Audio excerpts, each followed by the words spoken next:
So good morning to all. कल हम लोगों ने एक एक्सपेरिमेंट के बारे में डिस्कशन स्टार्ट किया था। आज इसी को कंटिन्यू कर रहे हैं। आपको याद होगा कल हम लोगों ने एक एक्सपेरिमेंट की, जितने आपकी लिस्ट ऑफ एक्सपेरिमेंट में एक्सपेरिमेंट गिवन हैं और उन्हें कौन रिस्पेक्टिव फैकल्टी मेंबर से कराएगा उसके बारे में डिस्कशन किया है।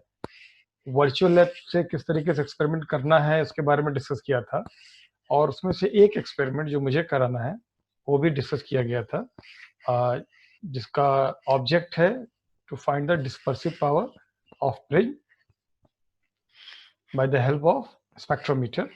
और आपको याद होगा कि वर्चुअल लैब करने के लिए जिस साइट को हमने जिक्र किया था, दैट इज vlab.amrita.edu, उसके बारे में भी आपको कल बताया गया था।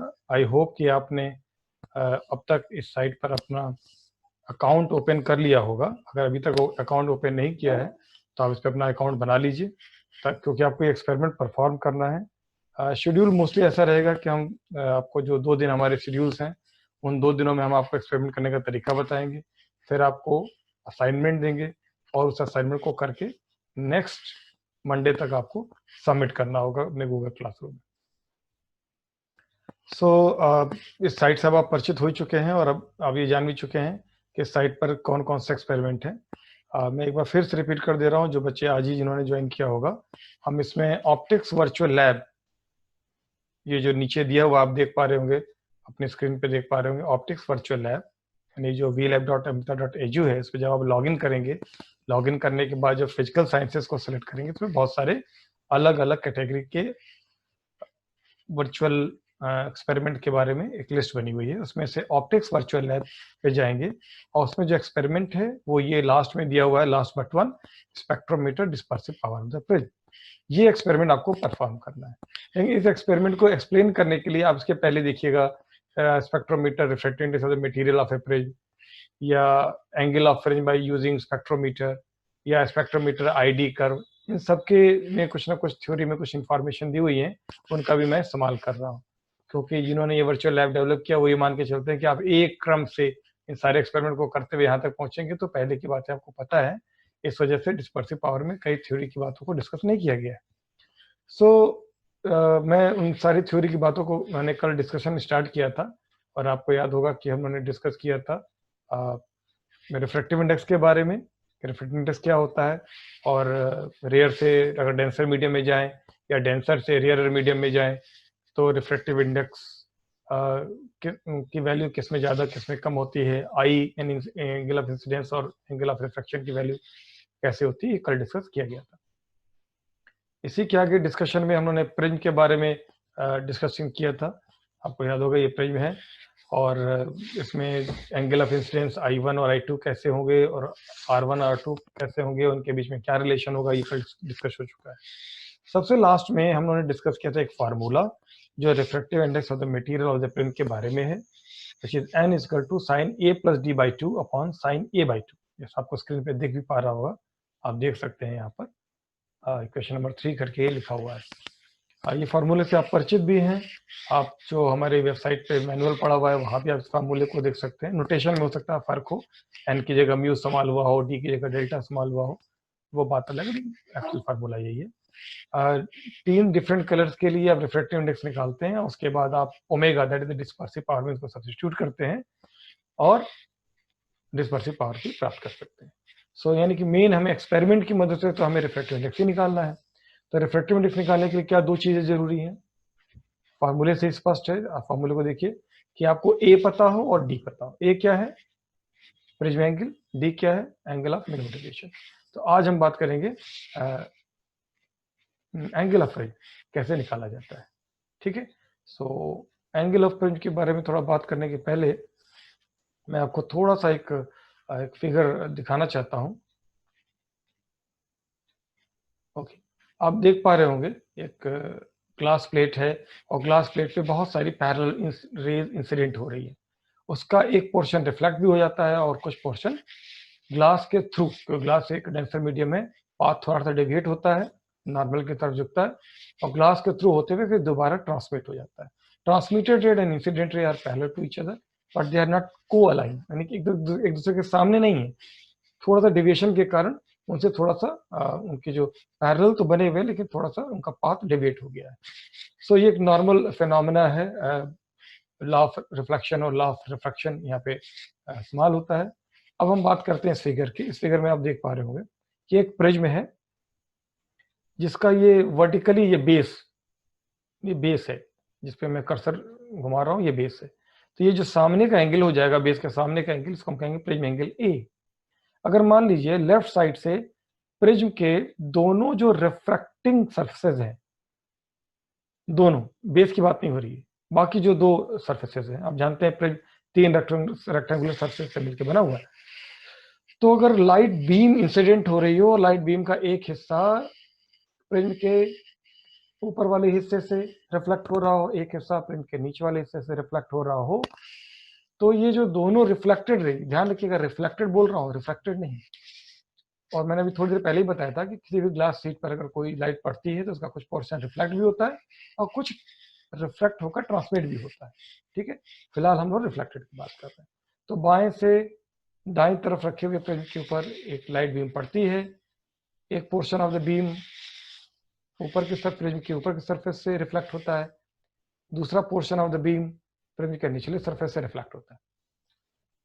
तो ये जो दोनों रिफ्लेक्टेड बीम्स हैं, इनके बीच में जो एंगल है वो अगर थीटा है, अगर वो थीटा है, तो ये जान लीजिए ये जो थीटा होगा ये प्रिज्म एंगल के ट्वाइस यानी दुगने के बराबर होगा, यानी कि थीटा विल बी 2a। ए क्या है? Angle of the prism, 2a के बराबर होगा। क्यों? आप मैथमेटिक्स के स्टूडेंट हैं, ट्रिग्नोमेट्री में बहुत सारी थ्योरम आपने पढ़ रखी है। मैं आपसे चाहता हूं कि वो जो आपने 6-7 ईयर्स में जो थ्योरम पढ़ी है उसको जरा अप्लाई करिए और इसको खुद से रिजॉल्व करिए कि क्यों ऐसा होता है कि theta equal to 2a। Theta तो समझ रहे हैं, ये जो दो अलग अलग सरफेस से रिफ्लेक्ट होती हुई जो बीम्स हैं उनके बीच का एंगल थीटा है, and this theta is equal to 2a। इसका मतलब कि अगर हम ये थीटा अगर मेजर कर लें और उसको हाफ कर दें तो हमें एंगल ऑफ प्रिज्म प्राप्त हो जाए। सबसे सिंपल चीज है एंगल ऑफ प्रिज्म को प्राप्त करना। या मेंशन नीचे, if the angle of between two reflected ray is measured as theta, then the angle of prism is a equal to theta by 2। अब हम लोग बात करेंगे कि हम ये a कैसे प्राप्त करते हैं। ठीक है, कल आपको याद होगा हम लोगों ने एंगल ऑफ इंसिडेंस और एंगल ऑफ डेविएशन के बीच में कब डिस्कस किया था, स्पेक्ट्रोमीटर डिस्कस किया था, और हम यहीं वापस आ रहे हैं।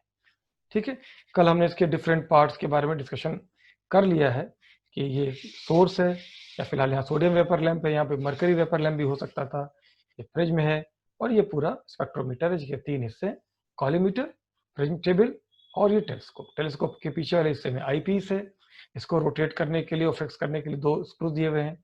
ये टेलीस्कोप फिक्सिंग स्क्रू दिया हुआ है, ये प्रिज्म टेबल का फिक्सिंग स्क्रू दिया हुआ है, ये प्रिज्म टेबल को फाइन एडजस्टमेंट करने के लिए स्क्रू दिया हुआ है, एक टेलीस्कोप के लिए स्क्रू दिया हुआ है जो आगे दिखता नहीं। प्रिज्म टेबल को ऊपर नीचे करने के लिए भी एक स्क्रू दिया रहता है, प्रिज्म टेबल फिक्सिंग स्क्रू। आप प्रिज्म टेबल की हाइट को ऊपर नीचे एडजस्ट कर सकते हैं, एडजस्ट करके इसको कस देंगे तो जहां पर आप कस देंगे वहीं पे रुक जाएगा। प्रिज्म को माउंट करने के लिए, प्रिज्म को लगाने के बाद प्रिज्म को टाइट करने के लिए भी स्क्रू दिया हुआ है। ठीक है, अगले हिस्से में एक स्लिट होता है, स्लिट को ओपन और क्लोज करने के लिए भी एक स्लिट एडजस्टिंग स्क्रू दिया रहता है।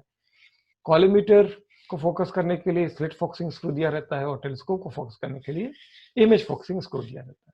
इसके बारे में हम लोग कल बात कर चुके हैं, तो आज मैंने थोड़ा जल्दी करी। ओके, अब हम इसको एक एनिमेशन को दिखाते हैं कि कैसे कैसे ये होता है। मैं थोड़ा थोड़ा करके बीच में रोक लूंगा एनिमेशन को ताकि आप धीरे धीरे इसको समझ पाए।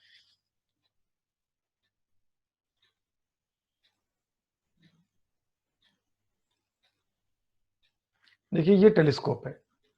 टेलीस्कोप का काम क्या होता है, मैंने थोड़ा रोक लिया है। टेलीस्कोप का एक क्रॉस सेक्शनल व्यू है। टेलीस्कोप का काम ये होता है कि जो इनकमिंग पैरेलल बीम है उसको जो है आईपीस के थ्रू वो फोकस करे। तो टेलीस्कोप को इसलिए है, देखिए आप इनकमिंग बीम भी पैरेलल है, गौर करिए, और आईपीस से निकलने के बाद भी जो बीम है वो फोकस्ड है। तो टेलीस्कोप का काम आप जानते हैं कि इमेज को इनलार्ज करना होता है, वो तो आप करेंगे ही। और ये जो स्क्रू दिया हुआ है इसकी मदद से, इसको हम बोलते हैं रैक एंड पिनियन अरेंजमेंट, इसको आप इसको जब रोटेट करते हैं तो ये जो टेलीस्कोप आप देख रहे हो, 2 सिलेंड्रिकल ट्यूब एक के अंदर एक रखी हुई है, ये आगे पीछे होती हैं, और जो आने वाली पैरेलल रेज हैं उनको पैरेलल भी करना है, साथ साथ उसको इनलार्ज भी करना है। अब जरा इसको आगे देखिए ये कैसे करता है।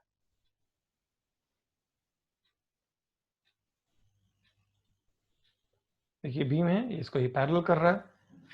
मैं बीच में आपको रोक रोक के भी समझाऊंगा। ये टेलीस्कोप का काम है। ये वो स्क्रू है जिसकी मदद से अंदर का जो सिलेंड्रिकल ट्यूब है जिसमें आईपीएस लगा हुआ है उसको बाहर के सिलेंड्रिकल ट्यूब से करते। देखिए इसको ये फोकस करने का काम आ रहा है। ये इमेज एक दिखाई दे रही है कि आप कुछ देख रहे हो, उसको आप फोकस कर सकते हैं। ये स्विच है जिसकी मदद से आप जो सोर्स है उसको ऑन कर सकते हैं। ये स्लिट का स्क्रू है, इसको आप खोलेंगे तो स्लिट देखिए वाइड हो रही है, चौड़ाई बढ़ रही है। बंद करेंगे तो स्लिट की विड्थ रिड्यूस हो रही है। स्लिट की width as less as possible किया जाता है। ठीक है, तो स्लिट को जितना पतला रखा जा सके, थिन रखा जा सके, कि पतली सी लाइन जिसे हम लोग कहते हैं रेजर एज जैसी वो नजर आए। लेंथ तो जो लेंथ है उसको तो अब रिड्यूस होता नहीं, विड्थ को घटाकर हम देखते हैं कि स्लिट थिन से थिन रहे। ये बहुत जरूरी है कि स्लिट थिन से थिन रहे, इसलिए मैं बार बार उस पर एम्फोसाइज कर रहा हूँ। अब हम बात करेंगे, ये स्लिट का हिस्सा है, ये आगे दिया हुआ आगे का हिस्सा स्लिट जो आप थोड़ी देर पहले देख रहे थे, और ये वो स्क्रू है जिसको घुमाकर स्लिट को की थिकनेस को कम या ज्यादा किया जाता था। ये कॉलीमीटर है, इसको घुमाने के लिए स्क्रू दिया हुआ है।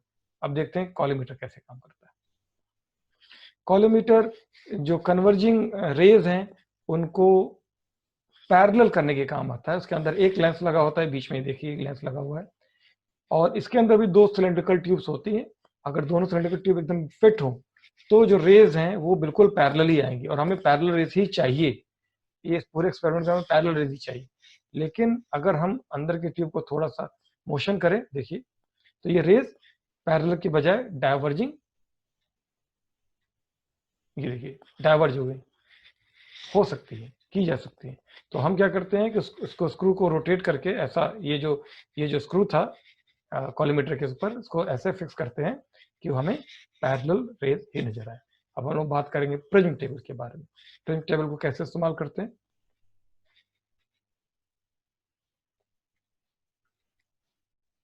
पहले हम स्प्लिट लेवल रखेंगे प्रिज्म टेबल के ऊपर। देखिए अब इसका जो बबल है थोड़ा बाईं तरफ की ओर खसका हुआ है। हम नीचे प्रिज्म टेबल के नीचे दिए हुए 3 स्क्रूज की मदद से ऊपर की प्लेट को ऐसे हॉराइजन करते हैं, और नीचे ये जो स्पेक्ट्रोमीटर इसके नीचे भी स्क्रू दिया रहता है। ऐसे हॉराइजन करता है कि बबल जो है बिल्कुल सेंटर में आ जाए। बबल जब सेंटर में आ जाता है इसका मतलब है कि ये अब हॉरिजेंटल हो गई है प्लेट। एक ये स्क्रू है जिसकी मदद से हम खोलकर प्रिज्म टेबल को हाथ से पकड़कर ऊपर नीचे यानी कि कॉलीमीटर के लेवल पे करते हैं, ताकि, एक मिनट मैं पीछे वाला हिस्सा फिर से आपको दिखाता हूँ, फिर से मैं दिखाता हूँ। हाँ, इसको देखिए ऊपर नीचे कर रहे हैं जिससे कि कॉलीमीटर के लेवल पे आ जाए, क्योंकि कॉलीमीटर के ऊपर ही हमको प्रिज्म को रखना है।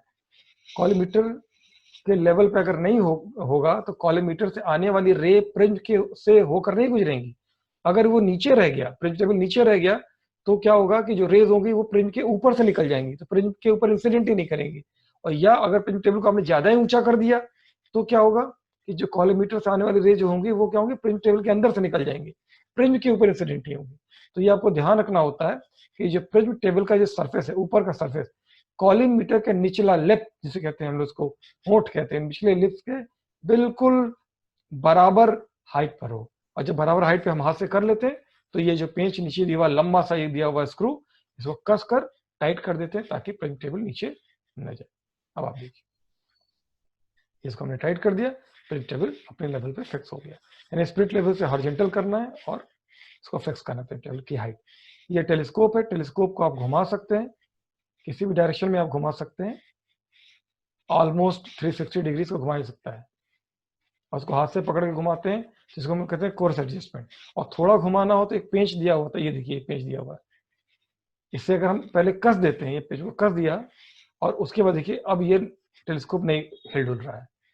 और अब ये देखिए फाइन एडजस्टमेंट करने के लिए एक स्क्रू दिया रहता है जो पहले नहीं नजर आ रहा था। तो जब हमको हमारे फील्ड ऑफ व्यू में, थोड़ा मैं रोक के फिर से आपको बताता हूँ कि जब हमारे फील्ड ऑफ व्यू में स्लिट नजर आने लगती है और हम उसको क्रॉस वायर के ऊपर लेना चाहते हैं, इनको बीच में लेना चाहते हैं, तो हम फाइन स्क्रू की मदद से, ये जो फाइन स्क्रू दिया हुआ था ये फाइन स्क्रू, इसकी मदद से एडजस्ट करते हैं। फाइन स्क्रू तभी काम करता है जब हम ये फिक्सिंग स्क्रू से कस दें। पहले हम अगर इसको ढीला रखेंगे फिक्सिंग स्क्रू को तो हम हाथ से पकड़ के भी टेलीस्कोप को दाएं बाएं कर सकते हैं। तो हमने हाथ से पकड़ के दाएं बाएं किया और हमें फील्ड ऑफ व्यू में, टेलीस्कोप के फील्ड ऑफ व्यू में मान लीजिए स्लिट दिखने लगी, लेकिन हम इसको बीच में करना चाहते हैं तो हाथ से करना मुश्किल होता है। तो हम क्या करेंगे कि जो स्क्रू है इस स्क्रू को कस देंगे। जिसमें हमने कस रखा हुआ है, टेलीस्कोप फिक्सिंग स्क्रू से कस देंगे। कसने के बाद ये जो फाइन एडजस्टमेंट स्क्रू है जो दाईं तरफ दिया हुआ है, इसकी मदद से जब खसकाएंगे तो बहुत थोड़ा थोड़ा टेलीस्कोप मूव करता है और एक्चुअली जाकर क्रॉस वायर पर हम सेट कर लेते हैं। अब हम आगे बात करेंगे वर्नियर टेबल की। वर्नियर टेबल देखिए हाथ से पकड़कर आप ऐसे घुमा सकते हैं जैसे कि टेलीस्कोप को घुमाया था, लेकिन फाइन एडजस्टमेंट करने के लिए हम क्या करते हैं, वर्नियर टेबल को भी कस देते हैं और कसने के बाद जब अगर हम उसके फाइन एडजस्टमेंट स्क्रू से मोशन करते हैं तो थोड़ा थोड़ा एंगल घूमता है। अब अभी देखिए मैं फिर से इसको पीछे जाता हूं, एक बार फिर से आप देखिए, क्योंकि मैं आपको वर्नियर स्केल दिखाना चाहता हूं। ये फाइन एडजस्टमेंट स्क्रू है, ये देखिए वर्नियर स्केल है। यहाँ मैं थोड़ा रुकना चाहूंगा और इत्मीनान से आपको बताना चाहूंगा, इस तरीके से इसमें दो वर्नियर स्केल होते हैं, वर्नियर 1 एंड वर्नियर 2। एक बात गौर कर रहे होंगे आप इसमें कि वर्नियर 1 में जो ये पहली बात, ये एंगल नापने के काम आता है। आप जो अब तक जो जानते हैं स्क्रू गेज या वर्नियर कैलिपर जो आप जानते हैं, वो लेंथ नापने के काम आता है। इस वजह से वो सेंटीमीटर में या मिलीमीटर में रीडिंग देता है। ये जो रीडिंग देगा वो एंगल में रीडिंग देगा। सबसे पहली बात ये आप जान लीजिए। कैसे हमने समझा कि एंगल में रीडिंग देगा? आप जानते हैं कि वर्नियर कैलिपर्स या स्क्रू गेज आप देखते हैं कि उसमें जो मेन स्केल होती है वो स्ट्रेट होती है, सीधी होती है, ठीक है। तो वो एक लीनियर स्केल है और इसका स्केल देखिए ये कैसी आर्क है। आर्क क्या है? सर्किल का एक हिस्सा, ठीक है। तो ये एंगल मेजर करता है, मिनिमम 0 मैक्सिमम 360 डिग्री तक एंगल मेजर कर सकता है। लेकिन ये इसका लीस्ट काउंट 1 डिग्री ही नहीं है, इसका लीस्ट काउंट 1 डिग्री से भी कम है। कितना ये अब हम आपसे डिस्कस करने जा रहे हैं। देखिए आप वर्नियर 1 में आप गौर कीजिएगा, फिर बाद में मैं आपको वर्नियर 2 दिखाऊंगा तो आपको अंतर पता लग जाएगा दोनों वर्नियर स्केल में क्या अंतर है। इसमें 0 है लिखा हुआ है, देखिए नीचे वाला जो स्केल इसको हम कहते हैं मेन स्केल। नीचे जो है जिसमें 0 लिखा है, ये 10 दिख रहा है, ये हर सभी जो है एक एक डिग्री पे इसमें मार्किंग है, 1 डिग्री ईच। 1 2 3 4 5 पे थोड़ी मार्किंग बड़ी है, 6 7 8 9 एंड 10। इस तरीके से आगे बढ़ेंगे तो 20 होगा। आगे दिख नहीं रहा है, विंडो में तो इतना हिस्सा दिख रहा है, ये विंडो जैसा है, स्केल का एक हिस्सा ही दिखाता है ना, उसमें ग्लास लगा हुआ है। पूरा स्केल तो 360 डिग्री का है, इसको आगे रोटेट करेंगे तो और भी आगे का एंगल दिखाई देगा। 10 के बाद 20 होगा, 30 होगा। एक चीज गौर कर रहे होंगे, मेन स्केल में जो वैल्यू है वो राइट से लेफ्ट की ओर इंक्रीज कर रही है। आमतौर पे जो आप स्केल रखते हैं उसमें क्या होता है, लेफ्ट से राइट की तरफ इंक्रीज करती है, इसमें राइट से लेफ्ट की ओर इंक्रीज कर रही है। तो हमेशा ध्यान रखिए, कई बार आप लोग यही गलती कर जाते हैं, क्या करते हैं कि वो 0 के पीछे होता है और आपको कह देते हैं वो 2 डिग्री है। वो 2 डिग्री नहीं है, बल्कि वो 358 डिग्री है, क्योंकि जहां 0 है वहीं पे 360 है। सर्कुलर स्केल है ना, तो सर्किल में आप क्या होगा, 0 से आप आगे बढ़ेंगे 90 180 270 एंड देन 360 कहाँ जाएगा, वहीं आ जाएगा जहां पर 0। तो ये मेन स्केल है और मेन स्केल का पिच कितना है, 1 डिग्री, ठीक। लीस्ट काउंट क्या होता है, pitch upon number of division on vernier scale. तो पिच तो हो गया 1 डिग्री। अब वर्नियर स्केल पे कितने डिवीजन है, तो आप देखिए काउंट करिए 30। तो इसका लीस्ट काउंट क्या हो गया, 1 डिग्री अपॉन 30, यानी 1/30। 1/30 कितना हो जाएगा, ये जानने के लिए 1 डिग्री को क्या कीजिए आप मिनट में कन्वर्ट कर लीजिए। 1 डिग्री इक्वल टू 60 मिनट, ठीक है, और 1 मिनट इक्वल टू 60 सेकेंड। ये आपको आपने पढ़ा होगा, मैथ्स में ही पढ़ा होगा, फिजिक्स में ही पढ़ा होगा। तो 1 डिग्री को हमने 60 मिनट में कन्वर्ट कर दिया, ऊपर 60 मिनट हो गया। 60 मिनट अपॉन 30, 30 क्या है, number of division of vernier scale, 60 upon 30 equal to 2। तो इसका लीस्ट काउंट कितना हो गया, 2 मिनट। अब आपके लिए मैं थोड़ा सा कुछ एक्सरसाइजेस देता हूं। हमारी लैब में जो स्पेक्ट्रोमीटर है उसमें जो मेन स्केल का जो पिच है वो 1 डिग्री नहीं है, उससे भी कम है, हाफ डिग्री है। क्यों हाफ डिग्री है, कि 0 से 10 के बीच में आप देख रहे होंगे 10 डिवीजन है, 0 से 10 के बीच में 10 डिवीजन है, तो 10 अपॉन 10 आपने कहा 1 डिग्री है। लेकिन अगर 20 डिवीजन हो तो क्या कहेंगे, 10 अपॉन 20, यानी हाफ डिग्री, हाफ डिग्री है। तो हाफ डिग्री मतलब कितना हो गया, 30 मिनट। तो अगर 30 मिनट होता तो 30/30 कितना कहलाता, 1 मिनट, यानी कि उसका लिस्ट काउंट इससे भी कम है।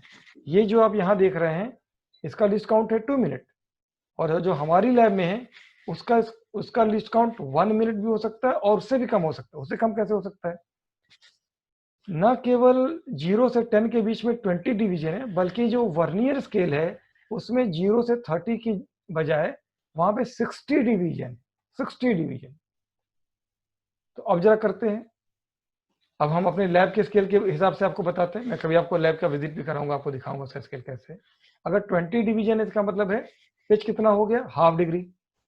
हाफ डिग्री का मतलब कितना हो गया? 30 मिनट। तो ऊपर तो न्यूमरेटर में तो हो गया 30 minute upon number of vernier division कितने हुए? 60। तो 30 मिनट अपॉन 60 कितना हो गया? 1/2 मिनट। और 1/2 मिनट का मतलब क्या हो गया? 30 सेकेंड।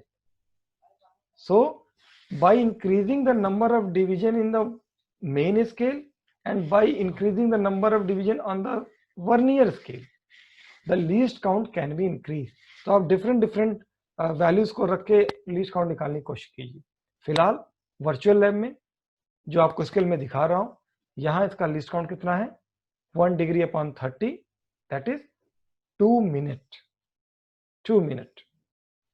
ठीक है, डिग्री को मिनट में कन्वर्ट करना, मिनट को सेकंड में कन्वर्ट करना, आई थिंक आप अच्छे से जानते हैं। अब जरा टाइम कम है, हम जरा अब आगे बढ़ते हैं इसको लेकर। ये दूसरा वर्नियर स्केल है, आप यहां देख रहे होंगे, यहां लेफ्ट टू राइट स्केल है। 180 और 190, देखिए लेफ्ट टू राइट, बाएं से दाएं जा रहा है, उसमें राइट टू लेफ्ट था, यही डिफरेंस है, अदरवाइज दोनों स्केल बिल्कुल सेम है। ओके, अब हम प्रिंज को रखते हैं और हमने इस प्रिंज को कस दिया। प्रिंज को कैसे रखा गया ये आपने गौर किया? ट्राइंगुलर पोर्शन ऊपर है, बेस टेलीस्कोप की तरफ है, और जो एंगल ऑफ प्रिज्म है वो कॉलीमीटर की तरफ है, ध्यान रखिए। तो लाइट जब इस पे इंसिडेंट होगी तो क्या होगी? दोनों तरफ से लाइट रिफ्लेक्ट होगी, देख रहे हैं आप, दोनों तरफ से।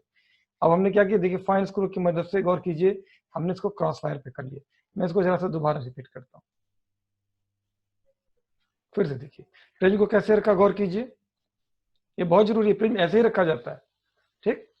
और बेस को टेलीस्कोप की तरफ, वर्टेक्स को कॉलीमीटर की तरफ, टेलीस्कोप को घुमाया किस तरफ? जिधर की रे रिफ्लेक्ट हो रही होगी, देखा, फील्ड ऑफ व्यू में आ गया, कस दिया हमने, अब टेलीस्कोप को कस दिया। अब क्या किया? फाइन स्क्रू की मदद से हमने इसको रोटेट किया, और जो मैं फील्ड ऑफ व्यू में स्लिट दिख रही थी उसको बिल्कुल क्रॉस वायर पर रख दिया। क्रॉस वायर एक प्लस के निशान की तरह से होता है। अब हमने वर्नियर 1 पर रीडिंग ली। अब देखिए वर्नियर 1 पर रीडिंग कैसे लेते, ये थोड़ा सा डिस्कस करते हैं। मैंने रोक लिया, फिर से इसको हम कैसे डिस्कस करते हैं। मुझे लग रहा है कि आज जो है 40 मिनट में शायद ना हो पाए, क्योंकि 28 मिनट जैसा हो गया है। अगर आज नहीं हो पाता है तो आप 5 मिनट के बाद फिर से री लॉग इन कीजिएगा, ठीक है? 5 मिनट का ब्रेक लेंगे और फिर से री लॉग इन कीजिएगा। मैं सभी को बता दूं जिन्होंने लॉग इन किया हुआ है, तो मुझे नहीं लग रहा है कि आज ये कंप्लीट हो पाएगा। Same meeting ID, password same रहेगा, आप फिर से री लॉग इन कर जाइए। ओके, अब देखिए इसकी रीडिंग कैसे लेंगे। देखिए अब जीरो किसके साथ, ये जो वर्नियर स्केल का जीरो जो है वो किसको क्रॉस किया है, किस वैल्यू को क्रॉस किया है? तो जरा हम बाएं से वैल्यू पर देखिए, 60 के आसपास नजर आ रहा है ना? 60 के पीछे क्या है? ये वाली लाइन क्या है? अगर आपको क्रॉस वायर नजर आ रहा हो, ये 59 है, ये 58 है, ये 57 है। तो जीरो किसको क्रॉस कर गया? 59 को तो क्रॉस ही कर गया। 60 को क्रॉस किया है कि नहीं क्रॉस किया है? गौर कीजिए। तो ये 60 को मुझे लगता है क्रॉस नहीं किया है, 60 से थोड़ा पहले, अगर मैं देख पा रहा हूं उसको अच्छे से, तो ये 60 के पहले है। तो मेन स्केल की रीडिंग क्या होगी? 60 क्रॉस नहीं किया है, 59 क्रॉस कर गया है, तो हम कहेंगे मेन स्केल रीडिंग कितनी है? 59, ठीक। तो मेन स्केल की रीडिंग होगी 59 डिग्री, ठीक है। अब इसमें हम वर्नियर स्केल की reading, main scale reading MSR क्या हो गई? 59 डिग्री। अब इसमें हम वर्नियर स्केल की रीडिंग नोट करना, तो क्या करें? हम देखेंगे 0 से 30 के बीच में कौन सा डिवीजन नीचे के किसी भी डिवीजन से, नीचे का कोई पक्का नहीं, किसी भी डिवीजन से कॉन्साइड कर रहा है। तो आप गौर कीजिएगा, ये 0 है, ये 10 है, मैं वर्नियर स्केल की बात कर रहा हूँ। 10 के बाद इसमें दो दो डिवीजन पे देखिए बना हुआ मार्किंग है, 0 के बाद ये 2, 4, 6, 8, 10, 12, 14, और यहां पर कौन सा है? 16। 16 वाला बिल्कुल सामने है, इसके ठीक सामने लग रहा है, 16 के सामने लग रहा है। तो 16 कॉन्साइड कर रहा है। अब क्या करें? 16 मल्टीप्लाइड बाई 2 मिनट। 2 मिनट क्या यहां पर है? 2 minute is the least count, जैसे हम लोग वर्नियर स्केल में करते थे वैसे ही। तो वर्नियर स्केल रीडिंग क्या हो जाएगी? 16 इंटू 2 दैट इज 32 मिनट। तो 59 degree MSR main scale reading 59 degree, और वर्नियर स्केल रीडिंग क्या हो गई? 32 मिनट। 32 कैसे आया? 16 इंटू 2 मिनट। 2 मिनट क्या है? Least count. 16 क्या है? The division which कॉन्साइड। 16 इंटू 2 32। तो 32 को हमने 59 में जोड़ा तो आंसर क्या आएगा? टोटल रीडिंग क्या होगी? 59 डिग्री 32 मिनट। ठीक है। किसी ने हाथ रेज किया, बेटा थोड़ा रुक जाओ, मुझे समझा लें दो, क्योंकि अभी टाइम बहुत थोड़ा सा कम बचा हुआ है। नेक्स्ट बार जब ज्वाइन करेंगे तभी सवाल ले लेंगे। ओके, आगे बढ़ते हैं।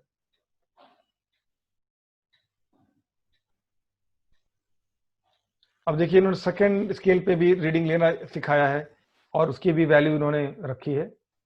इन्होंने लिखा है कि 60 क्रॉस कर गया था, 8 कौन साइड कर रहा था, हो सकता है मेरे देखने में गलती हुई हो। अब देखिए ये दूसरी तरफ आ गए। दूसरी तरफ को हमने फील्ड ऑफ व्यू में ले लिया, उसके बाद फाइन स्क्रू की मदद से हमने क्रॉस वायर पे ले लिया। क्रॉस वायर पे लेके ही रीडिंग लेते हैं, ध्यान रखिए। अब मेन स्केल रीडिंग ली हमने, 124 जैसा लग रहा है, और इधर भी लिया हमने मेन स्केल की रीडिंग 300 जैसा लग रहा है। 300 और 120, हाँ देखिए। और VSR रीडिंग जो कॉन्साइड कर रहे थे उसको मल्टीप्लाई करके हमने यहाँ लिखा। ठीक। सो इस तरीके से आपको रीडिंग फेस 1 और फेस 2, दो फेस हो गए ना फ्रिंज के, दोनों रीडिंग लेनी है। और जब इन दोनों का आप सब्ट्रैक्ट करेंगे, देखिए पहले फेस 1 की रीडिंग आई 240 डिग्री 7 मिनट, दूसरे फेस की रीडिंग आई 120 डिग्री 5 मिनट। दोनों को सब्ट्रैक्ट करेंगे तो ये डिफरेंस आ जाएगा। ये क्या होगा? ये होगा थीटा। याद है हमने बताया था, ये होगा थीटा। और इसका हाफ कर देंगे तो क्या आ जाएगा? हाफ कर देंगे तो आ जाएगा एंगल ऑफ फ्रिंज ए, क्योंकि थीटा इज 2a, लिखा हुआ है 2a is 120 degree 4 minute, a is 60 degree 2 minute. ये आपके लिए असाइनमेंट है, ये एक्सपेरिमेंट आप खुद करके देखिएगा और इसके रिजल्ट हमें आप भेजिएगा। मैं एक फॉर्मेट आपको फ्लोट करूंगा जिसपे आपको भेजना है। ठीक है। So now we have just 8 more minutes. आपको एक्सपेरिमेंट में क्या क्या करना है ये हम लोगों ने डिस्कस किया था। अब हम एक्चुअल एक्सपेरिमेंट कैसे करेंगे उसको डिस्कस कर रहे हैं।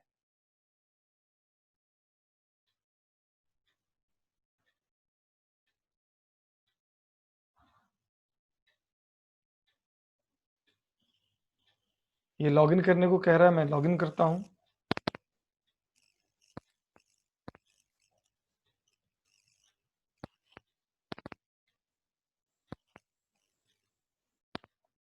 ये ध्यान रखिएगा, ये बगैर लॉगिन किए आपका ये काम नहीं करेगा।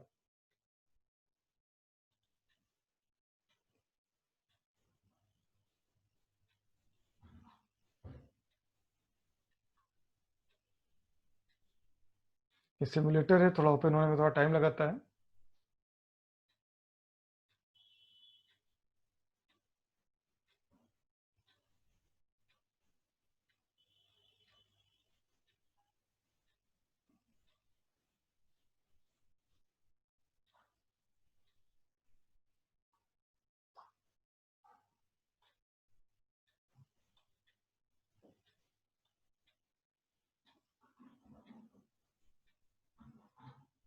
इस बीच में कोई आपके सवाल है तो आप चैट बॉक्स पे लिख सकते हैं जब तक ये ओपन हो रहा है। हाँ शारांश, सही आपने लिखा है। अगर 8 कॉन्साइड करेगा तो उसको 2 मिनट से मल्टीप्लाई करेंगे तो 16 मिनट ये 1 की रीडिंग होगी। जब तक ये ओपन हो रहा है, आप चाहें तो कुछ आपके अब तक के कोई सवाल हो आप पूछ सकते हैं।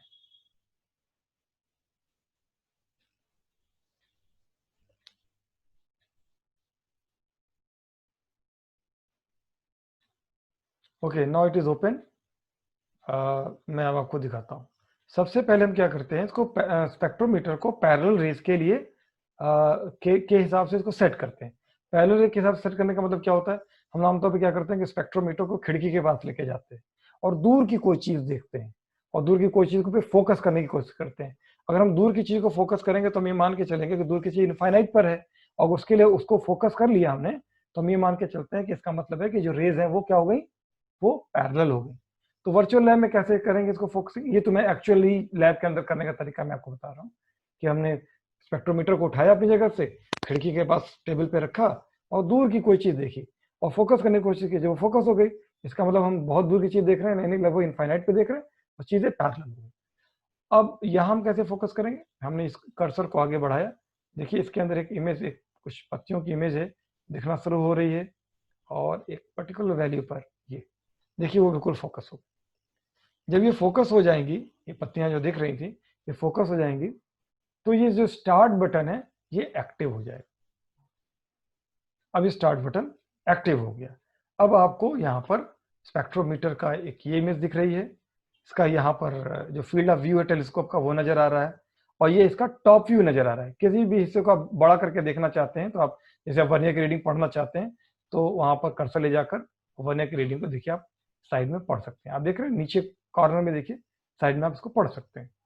ओके ओके, अब मैं लाइट स्विच ऑन कर रहा हूँ, ये व्हाइट लाइट है, देखिए एक जो है फील्ड ऑफ व्यू में एक व्हाइट सा हल्का सा दिखने लगा। मैं पहले इसको थोड़ा सा फोकस करने की कोशिश करता हूँ ताकि साफ दिखे और ये देखिए साफ शार्प नजर आ रहा है। स्लिट विड्थ मुझे लगता है ठीक है, इसलिए मैं स्लिट विड्थ को डिस्टर्ब नहीं कर रहा हूँ। अगर मैं स्लिट विड्थ को बढ़ाऊं तो ये देखिए ऐसा कुछ ब्लर्ड सा होने लगेगा, तो जो स्लिट विड्थ की वैल्यू है वो मैं थोड़ा ऐसा ही रखना चाहता हूं ताकि बहुत ज्यादा डिस्टर्ब ना हो। या तो फाइन से देखिए स्लिट, देखिए आप देखिए फाइन स्लिट देख रहे हैं आप, ये नीचे देखिएगा, नीचे कॉर्नर में ज्यादा उसका इनलार्ज वर्जन दिख रहा है, क्रॉस वायर के ऊपर बिल्कुल स्लिट सेट हो गई, शार्प सी दिख रही है। थोड़ा और घटा दें क्या, चलिए, और मैंने स्लिट को और कम कर दिया, 0.1 कर दिया हमने, ठीक है। अब हम क्या करें कि अब इसके ऊपर हम प्रिज्म को प्लेस करें। देखिए यहाँ पे प्लेस प्रिज्म लिखा हुआ है, राइट साइड में देखिएगा वेरिएबल कहाँ पे लिखा हुआ है, कर्सर पे ध्यान दीजिएगा, ये हमने प्रिज्म को प्लेस कर दिया। प्रिज्म को प्लेस कर दिया तो क्या हुआ, देखिए अब फील्ड ऑफ व्यू में कुछ दिख ही नहीं रहा, क्यों, तो अभी तक यहाँ गौर कीजिए ये सोर्स था, ये सोर्स है ना, व्हाइट लाइट सोर्स, ये कॉलीमीटर है, स्लिट को हमने अभी एडजस्ट किया, यहाँ से सोर्स से लाइट कॉलीमीटर के थ्रू होते हुए टेलीस्कोप में सीधे जा रही थी, प्रिज्म नहीं रखा था, मैंने प्रिज्म हटा दिया, मान लीजिए प्रिज्म नहीं रखा था तो कॉलीमीटर से लाइट सीधे जा रही थी और हमें टेलीस्कोप के थ्रू यहाँ पर नजर आ रही थी, जो ये फील्ड ऑफ व्यू में दिख रहा है, ठीक। लेकिन अगर हम प्रिज्म को रख देंगे तो सामने जाती हुई प्रकाश क्या होगा, वो सामने तब जाएगी नहीं, तो टेलीस्कोप में दिखेगी नहीं, किधर चली जाएगी, वो एक फेस से बाईं तरफ या दाईं तरफ, इस फिगर में ऊपर या नीचे की तरफ चली जाएगी। अब हमें क्या करना है, अब हमें टेलीस्कोप को घुमाना है किसी एक तरफ या दूसरी तरफ और हमें वैल्यू नोट करनी। देखिए टेलीस्कोप को हमने पकड़ा और ये हमने घुमाना शुरू किया, थोड़ा थोड़ा थोड़ा थोड़ा करके घुमाया, तब तक घुमाया जब तक कि ये देखिए फील्ड ऑफ व्यू में लाइन नजर आने लगी, ठीक। अब हम क्या करें इसको, अब हम इसको फाइन एडजस्ट करें। फाइन एडजस्टमेंट करने के लिए देखिए जो स्लिट को घुमाया तो अब यहाँ पे देखिए टेलीस्कोप की वैल्यू कितनी होगी, 59 डिग्री जैसी हो गई। थोड़ा और घुमा के पास ला सकते हैं क्या, हाँ बहुत क्लोज ले आया, क्रॉस वायर के काफी करीब ले आया, 60 के करीब आ गया, देखिए टेलीस्कोप की वैल्यू देखिए 60 करीब आ गया। अब फाइन एडजस्टमेंट करना है, फाइन एडजस्टमेंट के लिए टेलीस्कोप का फाइन एडजस्टमेंट यहाँ देखिए दिया हुआ है, ओके। तो हमने 0 से थोड़ा सा आगे बढ़ाया, थोड़ा सा ये,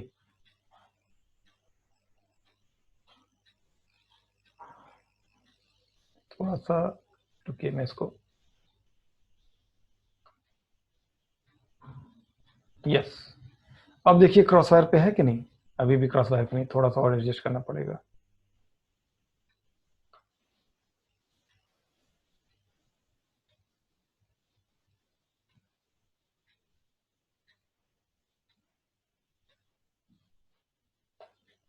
अब देखें, नहीं बहुत दूर है,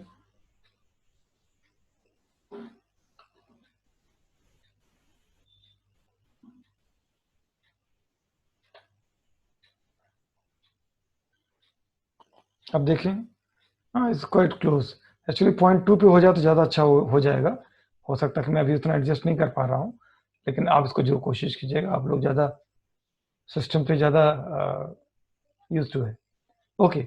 तो अब हमने वैल्यू क्या हमें नोट करनी चाहिए हमें, अब ये टेलीस्कोप की रीडिंग 60 पे हमने किया था, अब हमने फाइन एडजस्टमेंट किया तो ये 0.3 हो गया, -0.3, इस वजह से अब टेलीस्कोप की रीडिंग क्या होगी 59.7। तो ये रीडिंग हमने नोट कर ली। जो है टेलीस्कोप को एक फेस की तरफ रोटेट करके आप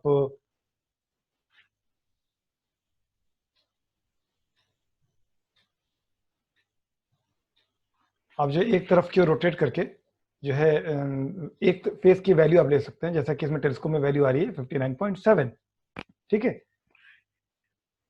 अब हम इसको क्या करेंगे कि टेलीस्कोप को दूसरी तरफ की ओर घुमाते हैं, सेकंड साइड की ओर घुमाते हैं। रुकिए रुकिए, मेरे ख्याल से लैंप फिर से ऑफ हो गया, हमें दोबारा ऑन करना पड़ेगा।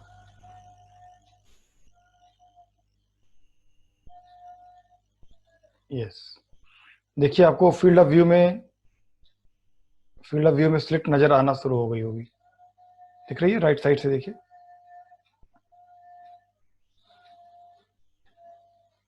Yes, okay.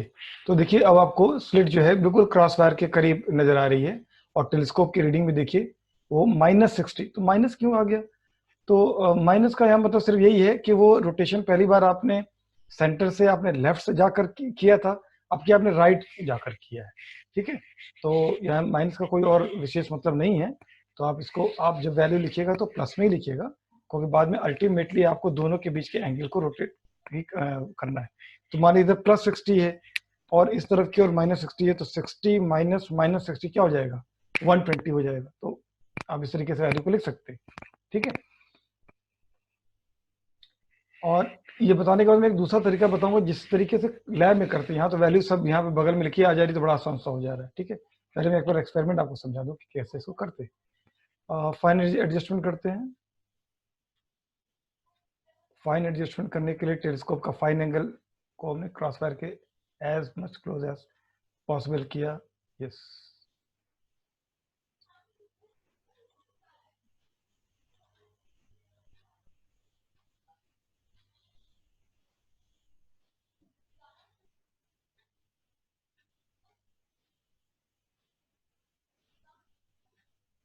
यस, ये हमने किया। देखिए वैल्यू आ गई, टेलीस्कोप की वैल्यू आ गई -59.7। तो ये लगभग पिछली बार भी इतनी आई थी जब आप एक फेस की तरफ कर रहे थे। हाँ, किसी बच्चे ने कहा कि एरो टैब के थ्रू करिए। हाँ, यू आर राइट, उसके थ्रू भी किया जा सकता है, या समय में जो है एरो टैब भी वो दिया हुआ कि इसको पकड़ के भी किया जा सकता है। वो धीरे धीरे हैबिट डेवलप होती है कि किस तरीके से करें। टेलीस्कोप को रोटेट करने के लिए यहाँ मेंशन दिया हुआ है, यहाँ फाइन एडजस्टमेंट के लिए भी देखिए यहाँ पे स्क्रू दिया हुआ है, और इसको आप रोटेट कर सकते हैं। यहाँ भी इसमें फ्रिज में भी दिया हुआ है। खैर, मैं एक्चुअली आपको सलाह नहीं दूंगा कि आप यहाँ से वैल्यू नोट करें, यहाँ पे वैल्यू लिख के आ रही है। मैं सिर्फ ये बता रहा हूँ कि किस तरीके से एंगल मेजर करते हैं। सो लेफ्ट फेस के हमने वैल्यू निकाली थी, आपको याद होगा +59.7। राइट फेस से भी हमने वैल्यू निकाली तो आया -59.7। तो अगर इन दोनों को सेपरेट कर दें, यानी +59.7 माइनस -59.7, तो लगभग जो वैल्यू आएगी वो 2a के बराबर होगी। उसको हाफ कर देंगे तो एंगल ऑफ आ जाएगा। तो आप इसको इस पे प्रैक्टिस कर सकते हैं, ये आपसे मैं उम्मीद कर रहा हूँ। ये आपके लिए एक तरीके से असाइनमेंट है। किसी बच्चे ने फिर कुछ लिखा है? अच्छा, अभी भी दोबारा बेटा, अब आपको आईडी देने की जरूरत नहीं है, आपने पहली बार दे दिया है, वो काफी है। ठीक है बच्चे, अब दोबारा अपना नेम आईडी ना लिखें, सिर्फ अगर कोई सवाल हो तो लिखें। ओके, लेकिन एक्चुअली हम ऐसे करेंगे नहीं एक्सपेरिमेंट। हम चाहते हैं कि आप जो वैल्यू है वो वर्नियर को यहां से देखें। आपको दिख रहा है वर्नियर स्केल का इनलार्ज इमेज आपको दाईं तरफ दिख रहा होगा। ठीक है, और इस इमेज को आप बड़ा भी कर सकते हैं। मैं बड़ा करके दिखाता हूं। आप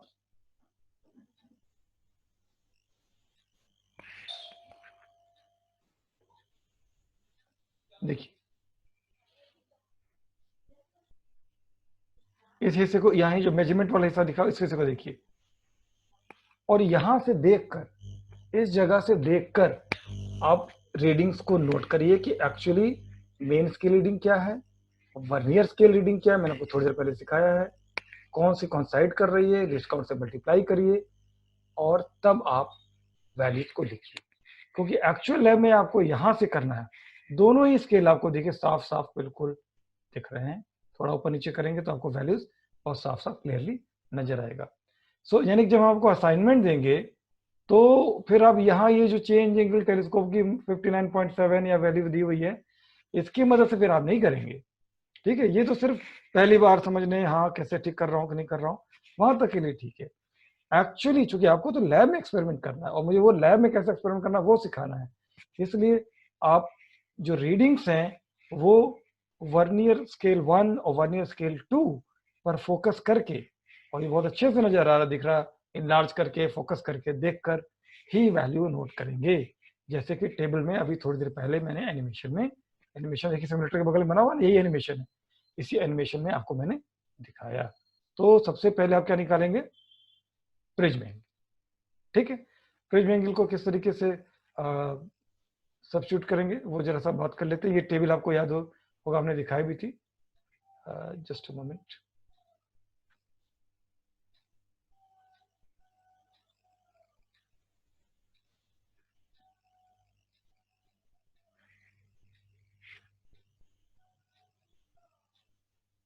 जस्ट मोमेंट, मैं आपको जरा टेबल दिखाना चाहता हूँ।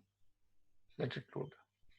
ओके, देखिए लिस्ट काउंट सबसे पहले आप कैसे करेंगे, आपको जो करना है प्रोसीजर कुछ आपको फिलहाल अभी नहीं लिखना है, आपको कॉपी में लिखना है, वो बता दिया जाएगा कैसे लिखेंगे। फिलहाल आपको निकालना है पहले list count of the spectrometer. ठीक है, 1 मेन स्केल कितना है, नंबर ऑफ डिवीजन वर्नियर कितना है, तो लिस्ट काउंट कितना आएगा n/v, वो आप मिनट्स में लिखिए। ठीक है, फिर एंगल ऑफ रेंज निकालने के लिए पूरा यहाँ प्रोसीजर दिया हुआ है कि सिमुलेटर की मदद से कैसे निकालेंगे और एक्चुअल लैब में कैसे निकालेंगे। ठीक है, फिर यहाँ पर एक ये टेबल दी हुई है, आप इस टेबल को ड्रॉ करेंगे, बनाएंगे, जो हम असाइनमेंट देंगे उसमें आप MSR और VSR की वैल्यू का टोटल लिखेंगे दोनों जगह, और सब्ट्रैक्ट करके 2 थीटा निकालेंगे, 2 थीटा की वैल्यू क्या सब्स्टिट्यूट करेंगे और एंगल ऑफ रेंज निकालेंगे। ये आपके लिए असाइनमेंट है आज के लिए। एंगल ऑफ रेंज निकाल के बताइए। वो बात अलग है क्योंकि सिमुलेटर एक ही है तो आपके वैल्यू सेम एक जैसे आएंगे, लेकिन देखिए सीखने के लिए इसलिए जरूरी कि अदरवाइज फिर आप जब लैब में आएंगे आपको बड़ी दिक्कत होने वाली है, क्योंकि समय बहुत कम होगा। पहले तो आप लोग की हैबिट ये रही है ना कि लैब में गए, एक दिन में हुआ तो ठीक, नहीं 2 दिन में करेंगे, 4 दिन में करेंगे, 5 दिन में करेंगे, समय ही समय है, जब तक मेरा मन करेगा वो एक्सपेरिमेंट को पूरा करेंगे। अब ऐसा नहीं हो पाएगा, हम आपको एक एक्सपेरिमेंट करने के लिए सिर्फ 1 दिन देंगे, 1.5 घंटे में एक्सपेरिमेंट पूरा ही करना होगा। हुआ तो ठीक, नहीं हुआ तो भी ठीक, क्योंकि अदरवाइज आपके एक्सपेरिमेंट पूरे नहीं होंगे। स्पीड कैसे आएगी, स्पीड तभी आएगी जब आपकी थोड़ी प्रैक्टिस पहले से होगी। ठीक है, चलिए अब जरा दूसरे हिस्से पे चलते हैं। ठीक है, आपको याद होगा रिफ्रैक्टिव इंडेक्स निकालने के लिए क्या 2 चीजों की जरूरत थी, हमने बताया था आपको। रिफ्रैक्टिव इंडेक्स निकालने के लिए आपको A चाहिए था और D चाहिए था। D यानी डेविएशन, और हमें यहाँ पे क्या चाहिए, angle of minimum deviation. Angle of minimum deviation कब होता है, जब आप I को इंक्रीज करते हैं, D रिड्यूस होता है, मिनिमम वैल्यू पे पहुंचता है और फिर इंक्रीज करने लग जाता है। ठीक, तो हम यहाँ कैसे पहचानेंगे कब ये मिनिमम हुआ, चलिए अब उसी को डिस्कस करते हैं। सब कुछ वैसे ही है, लाइट ऑन है, प्रिज्म में रखा हुआ है, टेलीस्कोप अपनी जगह पे, चलिए इसको हम वापस अपनी जगह पे ला देते हैं, यहाँ पे था, 0 पर लाकर रख देते हैं। ठीक है, ओके, अब हम क्या करेंगे, अब हम प्रिज्म टेबल, ये जो वर्नियर टेबल है जिसपे कि वर्नियर स्केल बने हैं, इसको रोटेट करेंगे, थोड़ा सा रोटेट कर देते हैं। मान लिया हमने पॉजिटिवली रोटेट कर दिया, पॉजिटिव की तरफ, अब इसको नेगेटिव रोटेट कर सकते हैं दोनों तरफ। मान लीजिए हमने करीब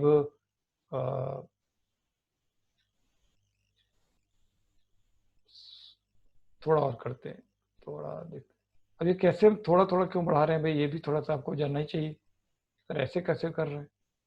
ठीक है, लगभग 95 डिग्री जैसा हमने रोटेट कर दिया। एक्चुअली हम ये चाहते हैं कि कॉलीमीटर से जो प्रिज्म पर लाइट पड़े, देख रहे हैं कॉलीमीटर कर्सर दिखिएगा, कॉलीमीटर से जो लाइट पड़े वो प्रिज्म के अंदर से होते, अभी तक तो आप देखिए बाहर से रिफ्लेक्ट हो गया था, अंदर से होते हुए रिफ्लेक्ट होते हुए ट्रांसमिट होकर बाहर इधर क्यों निकले, इधर क्यों निकले, बाएं तरफ क्यों निकले, और हमें दिखे। इसके हिसाब से हमने प्रिज्म टेबल को रोटेट किया है। प्रिज्म टेबल को और भी रोटेट कर सकते हैं, देखिए ऐसे घुमा सकते हैं, हाथ से पकड़ के भी घुमाया जा सकता है। जब किसी बच्चे ने सिखाया था ना कि सर को हाथ से पकड़ घुमा लीजिए, तो ऐसे घुमा सकते हैं। हाथ से पकड़ घुमाने में ज़्यादा दिक्कत हो रही है, ऐसे घुमाने में ज़्यादा आसान है। चलिए,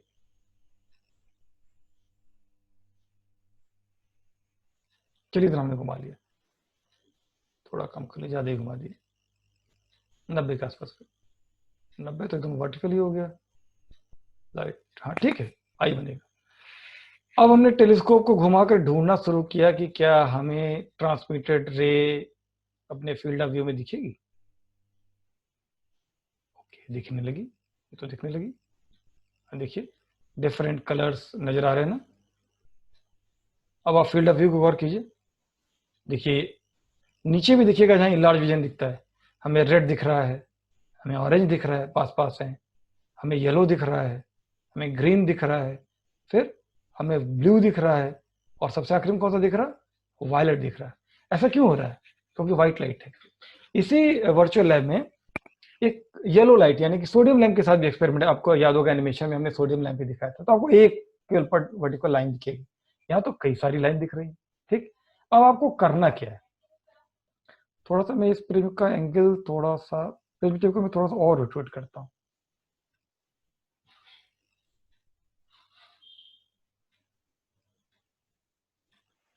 और टेलीस्कोप भी करता हूँ, यस, ये देखिए सारे दिखने लगे, रेड है, ऑरेंज है, येलो है, ग्रीन है, ब्लू है। अब आपको एक्सपेरिमेंट किसके साथ करना है, आप इसमें से 3 कलर चूज करिए, 2 एक्सट्रीम, एक सेंटर। 2 एक्सट्रीम कौन से हैं, वायलेट, रेड, वायलेट दाईं तरफ, रेड बाईं तरफ, और येलो, ये 3 कलर आपको देखने हैं। और आपकी अगर इच्छा हो और आप बहुत ज्यादा एक्सपेरिमेंट करने के लिए जैसिक हो तो बढ़िया बात है, आप ऑरेंज के साथ भी करिए, आप ग्रीन के साथ भी करिए, और वायलेट ब्लू के साथ भी करिए। किसके अंदर 6 कलर नजर आ रहे हैं, मरकरी लैंप है ये, ठीक है। लेकिन फिलहाल डिस्पर्सिव पावर निकालने के लिए आपको सिर्फ 3 की आवश्यकता है, रेड के लिए रिफ्रैक्टिव इंडेक्स निकालिए, ब्लू के लिए, वायलेट के लिए निकालिए, और येलो के लिए निकालिए, यानी इन तीनों के लिए पहले आप निकालेंगे एंगल ऑफ डेविएशन। अब वो कैसे निकालते हैं, ठीक है, तो कोशिश कीजिए, जैसे मान लीजिए कि अभी हम सबसे पहले वायलेट के निकाल, मैं एक के लिए बताऊंगा, वही आप अप्लाई कीजिएगा येलो के लिए, वही कीजिएगा आप रेड के लिए। मान लीजिए आप वायलेट के लिए निकालना चाहते हैं, ठीक है, आप गौर कीजिएगा, मैं प्रिंट टेबल को एक तरफ की ओर घुमाता हूं, ठीक है, पहले मैं रिड्यूस करता हूं, मैंने एंगल 108 से घटा के 96 कर दिया। अब देख रहे हो कि वो फील्ड ऑफ व्यू से बाहर चला गया,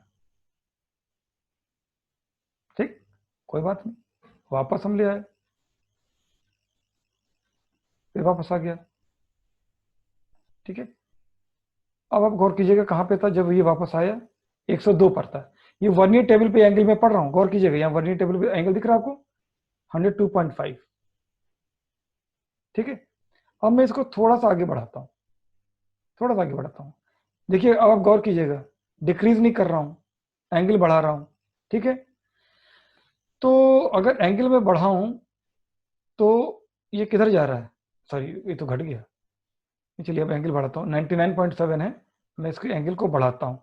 तो आप गौर कीजिएगा, ये जो स्पेक्ट्रम दिख रहा है, स्पेक्ट्रम किसे कहते हैं, यही जो कलर लाइन दिख रही है आपको, एमिशन लाइन, ये जो एमिशन लाइन डिफरेंट कलर की नजर आ रही है मरकरी की, इसी को हम स्पेक्ट्रम करेंगे, ठीक है।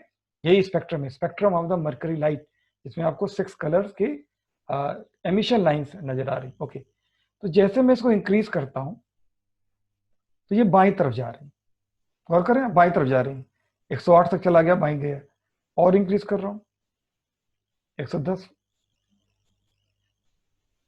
लेकिन ये 110 से मैंने जब 116 किया तो ये बाएं जाने के बजाय दाईं तरफ जाने लगी, देखिए, और 116 की जगह 124 किया तो ये और दाएं चली गई, ये क्या हुआ, ये समझने के लिए फिर से आप इसको दोबारा इसको हम करते हैं ताकि आपको बाद में समझ आए। मैं फिर से वापस 96 पर आ गया, 96 से मैंने इंक्रीज किया, 102 किया, 105 किया, बाएं जा रहा है, 105 से बढ़ाया, 108 किया, बाएं जा रहा है, 113 किया, थोड़ा दाएं गया, देखिए 127 के एकदम दाएं चला गया, ये क्या हुआ, इसको समझिए। ये वही हुआ जो थोड़ी देर पहले मैंने डिस्कस किया था, हमने आई की वैल्यू को इंक्रीज किया, एंगल ऑफ डेविएशन पहले घटा, घटा तो क्या हुआ, वो बाएं की ओर गया, बाएं तरफ गया, लेकिन एंगल ऑफ इंसिडेंस को हम बढ़ाते गए तो वो क्या हुआ, अब दोबारा घटने की बजाय क्या होने लगा, डेविएशन बढ़ने लगा, तो जब बढ़ने लगा तो अब बाएं जाने की बजाय वो किधर जाने लगा, अब वो दाईं तरफ जाने लगा। आपको बात समझ आई? तो अब हमें रीडिंग कब लेनी है? हमें रीडिंग तब लेनी है जब वो जिस वक्त वो बाएं से दाएं जाने वाला ही हो, यानी कि बाएं जाए और जब दाएं जाने की शुरुआत करने वाला हो, उसी जगह पे हम रोक लेंगे और वहां पे हम रीडिंग को लेंगे। ठीक, तो जरा वापस आते हैं और इस एंगल को आपको याद होगा हमने वर्नियर टेबल ही घुमाया था, और वर्नियर टेबल को बहुत थोड़ा थोड़ा आप घुमाते हैं, थोड़ा थोड़ा। वर्नियर टेबल को थोड़ा घुमाने के लिए क्या करें, फाइन एंगल 0 से थोड़ा बढ़ाते हैं। देख रहे, लेफ्ट 0.9 बढ़ाया। हमारे लिए टारगेट में कौन सा कलर इस वक्त है, ब्लू कलर है। थोड़ा और बढ़ाया, थोड़ा और बढ़ाया, बाएं गया और बढ़ाया। अब देख रहे हैं अब ये देखिए, आपने देखा कंप्रेस हुए होंगे, फिर से गौर कीजिएगा, देखिएगा कलर्स को, देखिएगा स्पेक्ट्रम कंप्रेस होते हैं पहले। ये 3.7, बाएं गए, बाएं गए, बाएं गए, लेफ्ट लेफ्ट लेफ्ट लेफ्ट, अब ये राइट जाने लगी। देख रहे हैं आप, राइट जाने लगे। तो हमें कब रीडिंग लेनी थी, जब ये राइट जाना शुरू ही करने वाले हो। तो हमें थोड़ा एंगल और कम किया, लेफ्ट लेफ्ट, अभी राइट जाने लगे। यानी यहीं कहीं पर हमको हमारी वैल्यू है, ये यहां पर है 11.4। ठीक, तो वर्नियर की जो वैल्यू है, वर्नियर टेबल की जो वैल्यू है, उसमें हमको ये ऐड करना पड़ेगा। लेकिन मैं पहले बता चुका हूं कि मैं ये नहीं चाहता कि आप यहां से वैल्यू कुछ भी नोट करें। आप कहां से वैल्यू नोट करें, आप यहां से वैल्यू नोट करें। आप स्क्रीन के ऊपर जाएं, उसको इनलार्ज करें और यहां से V1 की वैल्यू और V2 की वैल्यू को नोट करें। लेकिन हाँ, अभी एक चीज तो रहेगी जो हमने नहीं किया, ब्लू को हमने क्रॉस वायर पे नहीं किया। ठीक है, हमने रोक तो लिया, यानी कि हम मिनिमम डेविएशन की पोजीशन पे तो आ गए। क्रॉस वायर कॉल पे लाने के लिए हम क्या करें, क्रॉस वायर पे लाने के लिए हम हल्का सा टेलीस्कोप के एंगल को फाइनली एडजस्ट करें। यस, अब देखिए ब्लू जो है एकदम क्रॉस वायर पे, गौर करिए, क्रॉस वायर पे आ गया ब्लू। हाँ, ये वो टाइम है जब आप रीडिंग लेंगे।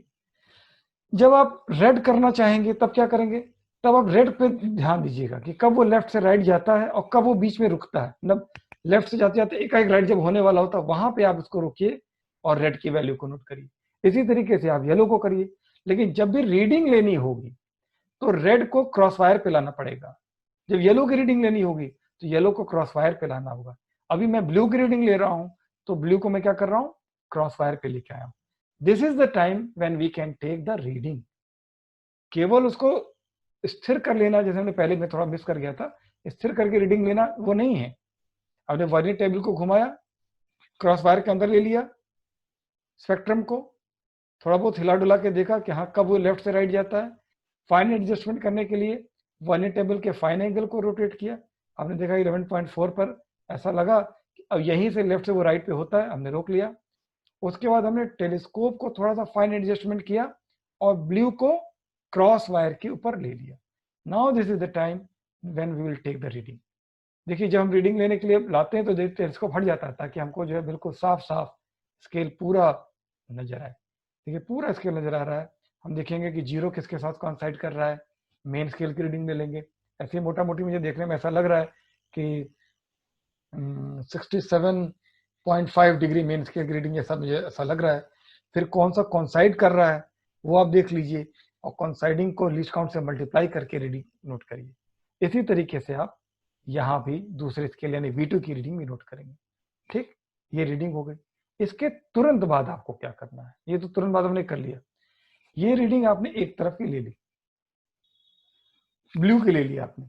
ठीक है, इसी तरीके से आप येलो की और रेड की भी लेंगे।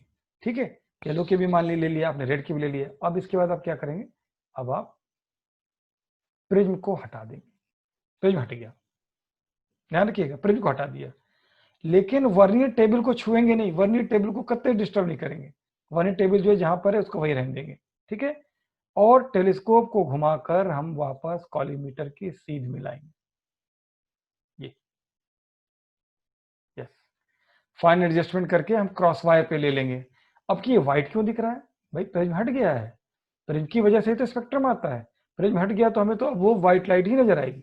ठीक है, तो पहले जो हमने ब्लू के लिए रीडिंग ली थी, याद है, जो V1 की रीडिंग ली थी, जो V2 की रीडिंग ली थी, उस रीडिंग में से ये वाली जो रीडिंग, इस रीडिंग को हम बोलते हैं direct reading. This is the direct reading. ये जो रीडिंग है, इस रीडिंग को सब्ट्रैक्ट करेंगे तो हमें क्या पता चलेगा? Angle of minimum deviation. ये ध्यान रखिएगा, V1 को V1 से घटाइएगा। पहले वाला V1 यानी जब आपने स्पेक्ट्रम ब्लू कलर का रीडिंग लिया था, और इस बार का V1 यानी जब आपने डायरेक्ट रीडिंग लिया था। इसी तरीके से V2 जब आपने ब्लू का लिया था, और इस बार का V2 जब आपने डायरेक्ट रीडिंग यानी कि व्हाइट प्लेट को देखा, कोई सेपरेट करिएगा और ये दोनों वैल्यू लगभग इक्वल आएंगी। थोड़ा बहुत मिनट्स में अंतर होगा, डिग्री तो सेम ही रहेगी, और ये कहलाएगी angle of minimum deviation for blue colour. ऐसे ही आप रेड कलर के लिए कर सकते हैं, ऐसे ही आप येलो कलर के लिए कर सकते हैं।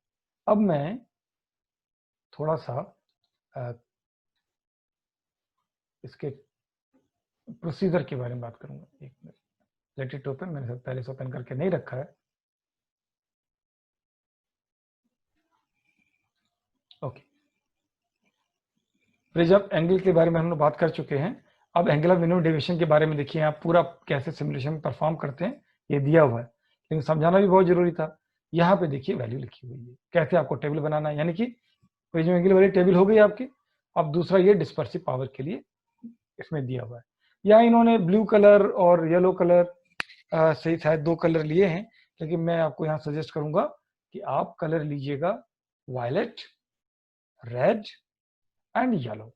तो यहाँ पर लाइन के देखिए इन्होंने 4 बना रखे हैं, तो आप 3 ही बनाइए, 4 की जरूरत नहीं। पहला लिखिए वायलेट, येलो, देन रेड।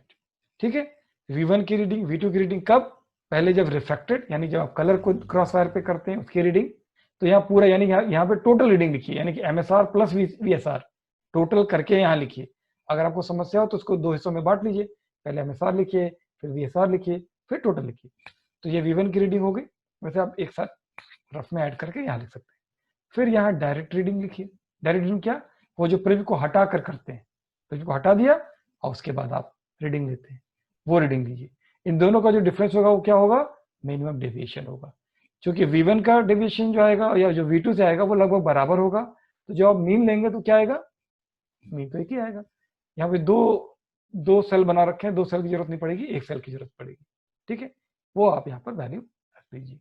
इसी तरीके से येलो के लिए करिए, इसी तरीके से रेड के लिए करिए। ठीक, अब करने के बाद जब आप मिनिमम डेविएशन आ जाएगा तो फिर क्या करेंगे? Formula n equal to sine a plus D. A पहले निकाल चुके हैं, डी यहाँ निकाला, a plus D by two upon sine a by two की मदद से n निकाल लीजिए। पहला क्या आएगा? NV यानी कि वायलेट कलर का, दूसरा NY येलो कलर के लिए, तीसरा क्या आएगा? NR। 3 आ गए।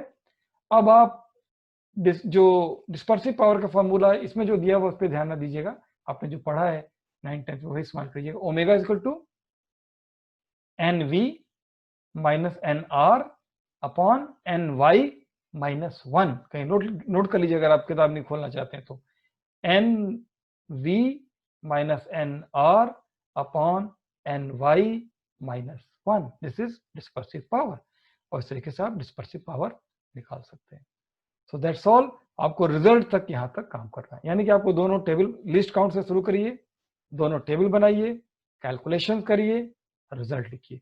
इतना आपको असाइनमेंट में करना है, सभी को करना है। करना शुरू कर दीजिए। असाइनमेंट कलेक्ट कैसे करेंगे वो हम आपको बता देंगे। You have 5 days to complete this experiment. ठीक है, okay, now will come back to the apparatus. So आपने एक बार येलो के लिए कर लिया, दोबारा आपने प्रिज्म को प्लेस कर दिया, अगली बार आप फिर दोबारा स्पेक्ट्रम को आपने देखा, यस आ गया स्पेक्ट्रम। फिर आपने फाइन एडजस्टमेंट करके इसको जो है रेड के लिए किया, देखिए क्रॉस वायर रेड आई गया अपने आप ही, हिला डुला कर देख लिया थोड़ा सा कि यहीं पर वापस आता जाता है कि नहीं। कहीं ये नहीं कि दिख गया तो रेड पे फोकस कर लिए, ये नहीं। मिनिमम डेविएशन की वैल्यू पहले प्राप्त करिए। और मिनिमम डेविएशन कैसे प्राप्त करेंगे? आप थोड़ा सा वर्नियर टेबल को खसका कर देखेंगे, कहाँ से ये बाएं, देखिए देखिए लेफ्ट गया, और ये देखिए ये वापस आया, देखा आपने? तो जहां से ये वापस आता है वहां पे हम रोक कर फाइन एडजस्टमेंट करते हुए, 0 से शुरू करते हैं, फाइन एडजस्टमेंट, देखिए फाइन एडजस्टमेंट कर रहे हैं, ये यहाँ से वापस आ रहा है, देखिए क्रॉस वायर से वापस आ रहा है, यानी हमारे जो सेटिंग थी बाय द वे एकदम सही हो गई, क्रॉस वायर से वापस आ रहा है। अब हमने रेड की वैल्यू को नोट किया, हमेशा ध्यान रखिएगा यहाँ जो लिखा हुआ वो वैल्यू नहीं, हमें जो यहाँ स्केल पे नजर आ रहा है वो वैल्यू चाहिए, ध्यान रखिएगा, ये जो वैल्यू शो कर रहा है उससे नहीं, ये तो सिर्फ आप एडजस्ट करने के लिए इस्तेमाल करिए। उसके बाद रिमूव द प्रिज्म, सामने लाइए, व्हाइट लाइट को देखिए, क्रॉस फायर पे कीजिए, ये रीडिंग, ये डायरेक्ट रीडिंग होगी, देखिए यही पहली और दूसरी रीडिंग है जिसको हम कह रहे हैं। पहली वाली रीडिंग यहाँ लिखिए, दूसरी वाली रीडिंग यहाँ पर लिखिए, V1 के लिए लिखिए, V2 के लिए लिखिए, सबट्रैक्ट करिए, डिफरेंस आ जाएगा, मीन लीजिए और उसके बाद n निकाल लीजिए, ठीक है। ओके, 28 मिनट जैसा हो गया है और मैंने सब कैलकुलेशन वगैरह आप इसमें देख सकते हैं, मेरे मैनुअल में देख सकते हैं, वो जहाँ वहाँ ज़्यादा बेटर दिया हुआ है, मैंने थोड़ा बताया इसमें जो है थोड़ा सा इन्होंने शॉर्टकट इस्तेमाल किया है, नहीं आप बेसिक स्टूडेंट है, शॉर्टकट इस्तेमाल बिल्कुल मत करिए, आप तरीके से करिए, वायलेट, रेड और येलो, ठीक, और उसी से डिस्पर्सिव पावर निकालिए, ठीक है। सो इसी के साथ अब मैं आज का प्रेजेंटेशन यहीं पर समाप्त करता हूं।